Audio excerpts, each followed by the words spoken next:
Hi everyone, and welcome to another Gran Turismo Manufacturers Cup race. Here I am driving the Ford Mustang GT4 at Mount Panorama, Bathurst. One of my favourite tracks. I'm really looking forward to this. I usually do okay in this race, but yeah, never know, anything can happen. It's a pretty unforgiving race if you hit walls and whatnot. And which I really don't know what the quality of the race is going to be. Are they going to be aggressive? Are they going to be clean? But anyway, I started off in 5th position. Wasn't too upset with that. I thought I did an okay lap. Not my best time, but it's 16 laps. It's going to be a long race, about 35 minutes. And yeah, I wasn't too upset about the position. I'm quite happy being in 5th. As you see, everybody starts off pretty cleanly. I'm in the slipstream with the car in front, Fast Virgo, and I've got GT Shampoo behind me. And I have to say, after 3 laps, the cars were still pretty bunched up, so we're quite evenly matched. I was actually surprised that after a full 3 laps would be so close together. As we head up through Griffin's Bend, you can see the driver in front of me just clips the curve there, loses control, and I managed to just speed through there. Guy behind me, GT Shampoo, takes advantage of that as well. And yeah, that's how you grab one position quite easily. It's very easy, those curbs, to lose control if you ride them too much. As we move to lap 8, GT Shampoo has a look inside. I wasn't going to fall for it. He tried that a couple of times. I know how far up ahead I need to be to feel safe, and that was one situation where I wasn't too concerned about. As we go through the cutting and moving on further on to lap 8, I've caught up to Fast Virgo.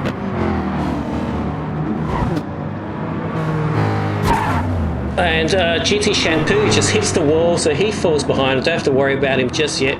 There's another incident up ahead. Who's that? Brawling Dog hits the wall at Forest Elbow. I'm side by side, and I'm pretty sure I've got that position. I've got a better run. We're at about the same pace. I think the Mustang's slightly faster, and I'm in the slipstream of Fast Virgo, so I've got that pretty much covered as we go through the chase. So yeah, up in 3rd position after 8 laps. It's been a tight race. Everybody's been really bunched up, and it's just been nail-biting all the way through. Really enjoyed the race up to this point. As we move ahead to lap 11, you can see Fast Virgo just under a bit of pressure, just misses his braking mark and runs off Hill Corner. And yeah, that's an easy overtake for me, so I'll take that. That's the good advantage of being behind someone for as many laps as I have been. So yeah, we'll move forward to lap 15. I'm in a tight battle with Ryan Red Bull. I kind of missed my braking mark here, tap him on the rear and push him off track. I didn't want to take advantage of that. It was my fault. I was too close to him, so I'd back off, redress that, and flash my lights to say sorry. And I figured the best thing to do is, with 1 lap to go, just do a fair shootout, 1 lap shootout, and let the best racer win. So that's what I want to do. My mistake, I wasn't going to take advantage of that. So last lap is just 1-on-1, and we'll see how we go. So take Hill Corner pretty cleanly. I think I've got a slightly better run. He's run slightly off. I'm in his slipstream. I'm not sure if it's close enough to make a move. The Corvette is definitely faster than Mustang. So even though I'm in the slipstream, I drive side by side, but not quite enough to take that. I even play it a bit safe and back off. Last thing I want is to have an incident on the last lap. If I was braver, I probably could have stuck with the outside, but who knows? Ryan might have run wide and pushed me onto the wall and caused all sorts of headaches for me. So I decided to just play it a bit safe. I played on the safe side. See if I can make up for that lost time through the top of the mountain. I'm pretty confident I can stay within the slipstream, and the goal really is to try and take him down Conrod Straight. If I can just stick with him for this last drive through the top of the mountain. As we go through McPhillamy Park, I avoid the curbs there. Last thing I want to do is drive out wide. He's a bit slower than me through the S's.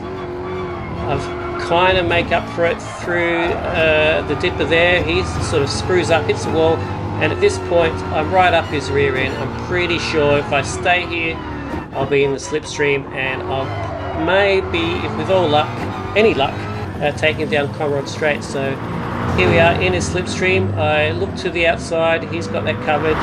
Try and suck as much as I can for that slipstream, and now side by side, moving up side by side. He's still got a bit more grunt than me, and I don't quite have enough power to just move in front through the chase here. So it was a pretty sketchy moment there. He's just got enough to stick his nose in front. I've got one last chance at Murray's Corner. If I get a good run, I can stick my nose in. But no, he's got a big enough gap.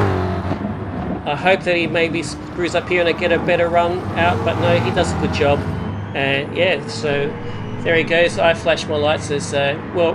Good race there to Ryan, Red Bull. Absolutely tough race. It's been close racing the whole way through. I thoroughly enjoyed that. And yeah, Ryan, Red Bull did good there, and yeah, I was really happy with the way that turned out.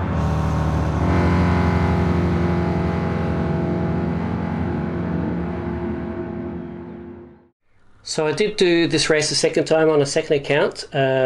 This time I'm not driving for Ford. In fact, my second account I've decided to go with Porsche. I do like both the Group 3 and Group 4. Not so much the Group 4 because the Porsche is a bit slower than I'd like, but nevertheless I still managed to qualify again in P5, this time in the Porsche, so not too upset with that. It's a good position as you saw in the last race. It's a long 35-minute race total, so anything, literally anything can happen. So here we are, starting off.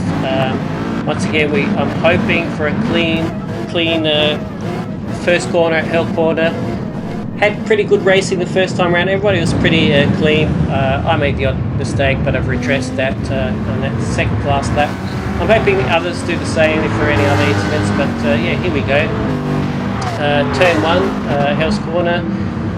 No incidents there, all runs smoothly.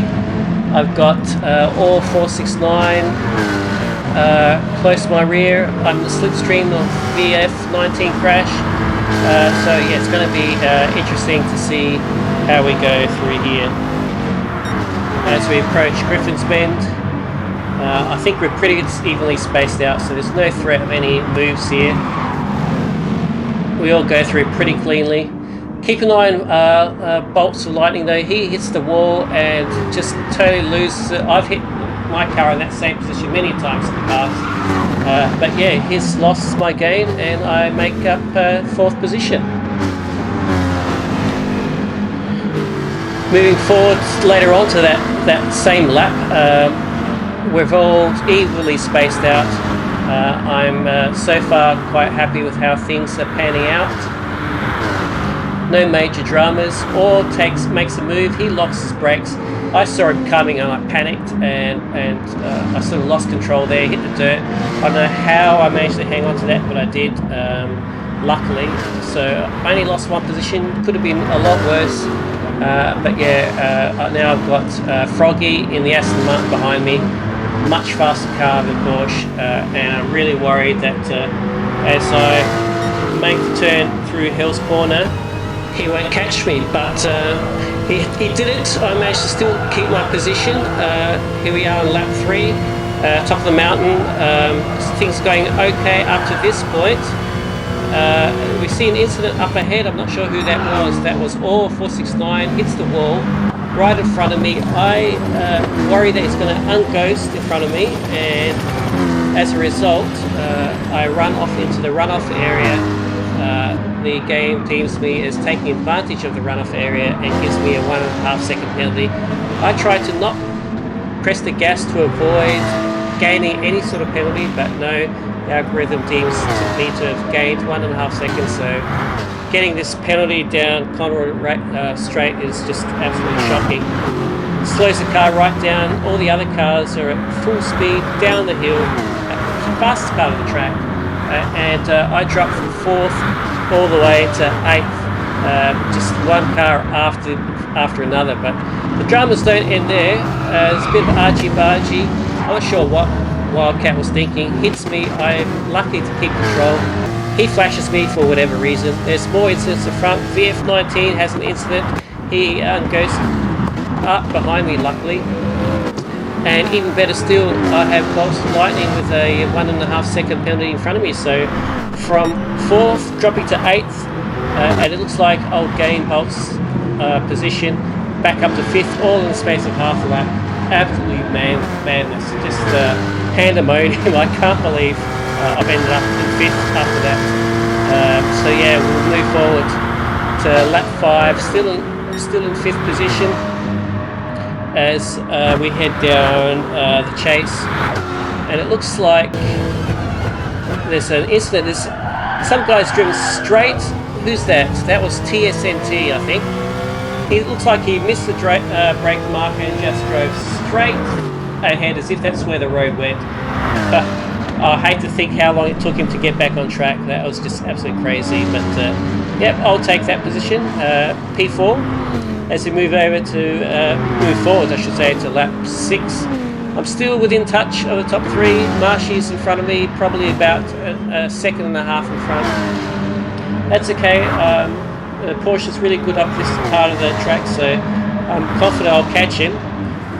Except when you hit the curve at McPhillamy Park, spin around. Oh, that is terrible. I've done that so many times, but thank God after that rotation I ended up pointing in the right direction. That could have been far worse. I only lost 1 position. All the other cars behind me have caught up, so there's a bit of a threat they'll catch me on down Conrod straight through the slipstream. So yeah, not ideal, that spin, but it could have been a lot worse. Moving on to lap 8, and for some reason we've got, I think it's VF19, or who is it? No, yeah, it is VF19, goes to the pits. I have no idea why he's done that. This is the second race of the night, and it's quite clear it's a no pit race. You can go on with the medium tyres without any dramas, and you just lose too much time. As we fast forward to lap 11, I'm in 3rd position. Froggy's in front of me. I try to make a move through Hell's Corner. I think I've got him. I do. I've been racing him for 2 or 3 laps now.